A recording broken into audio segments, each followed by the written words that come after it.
Welcome back, and we are back now with how to make those Christmas leftovers into the gift that keeps on giving. We are joined by Alex Snodgrass, author of The Comfortable Kitchen.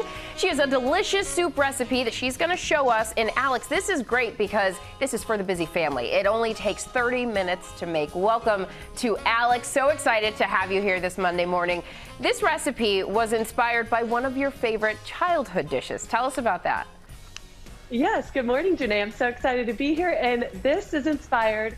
I grew up eating at Olive Garden, and I was obsessed with their Zuppa Toscana, and this is my dairy-free and gluten-free rendition of their Zuppa Toscana. I'm not sure if you've had it before. Alex, Whit is so excited. I was a waiter at the Olive Garden, by the way, and when this came out, I said it smells like the Zuppa Toscana from the Olive Garden. Bona festa. Yes. Well, there we go. I was a waiter there, so I am down with that.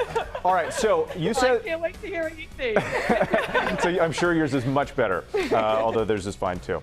So you say this soup is really great to freeze. You can prepare it on busy weeknights. How do we get started in making it? Yeah, so I've already gotten started making it, and all I've done is I've sauteed up some onions and garlic, and I've browned up some hot Italian sausage. And if you have some pickier palates, of course, you could go for a mild Italian sausage as well. And from there, I'm going to add in my thickener. This is going to help thicken up the soup. And this is arrowroot flour. And this is how I'm going to thicken it up and keep it gluten-free. So I'm just going to sprinkle that in. You mentioned this is dairy and gluten-free. Talk to us about some more of these ingredients. What type of potatoes are the best to use here? Potatoes, what are you using? Yeah, so I'm going to be using russet potatoes today. I find that those are the best. They just kind of keep that mellow flavor. They're super neutral, and then they soak up all the delicious flavors from the sausage and everything else in the soup. So after I added that gluten-free flour, I'm going to just add in my broth and stir that in.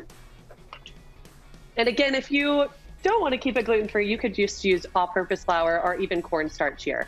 So whatever you have on hand and whatever your heart desires. Alex, you mentioned that this soup is dairy-free, but if you are craving a little dairy, what can you substitute in? Yeah, so I am going to be using this dairy-free creamer right here, which is Nut Pot. It is a combination of coconut milk and almond milk. So it's really good and neutral in flavor. You could also use an unsweetened coconut milk, but if you want a little dairy and you're craving it, you could use heavy creamer right here, or even half and half. So I've got that in there, and then I'm going to put my kale in. Got to get those greens in there. And then again, with that dairy comment that you just made, you could add in some Parmesan cheese right here. But what I'm going to do to keep it dairy-free, and you don't have to do this, you've probably never heard of this one before, but this is nutritional yeast. This is going to give it that Parmesan cheese flavor without adding dairy. And I'm just going to sprinkle in a tablespoon of that. So aside from endless breadsticks and salad, how do you finish this off? And you can show us the final product. And I understand you have some other dishes as well with you. Yeah. So I finished this off with everyone's favorite protein, a little sprinkle of bacon.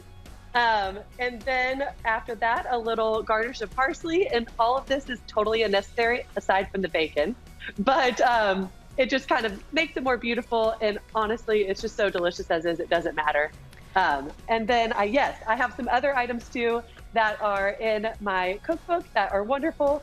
I've got these 7-ingredient almond butter cookies. They're kind of a take on peanut butter cookies. Literally, you just need one bowl, a sheet pan, you bake them. It takes about 8 minutes.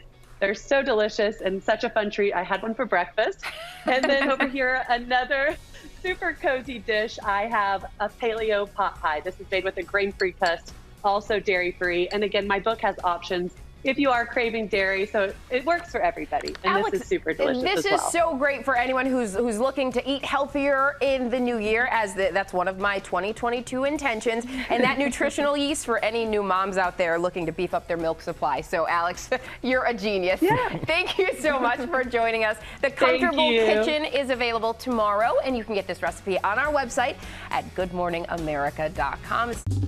Well, hey there, GMA fans. Robin Roberts here. Thanks for checking out our YouTube channel. Lots of great stuff here. So go on, click the subscribe button right over here to get more of awesome videos and content from GMA every day, anytime. We thank you for watching, and we'll see you in the morning on GMA.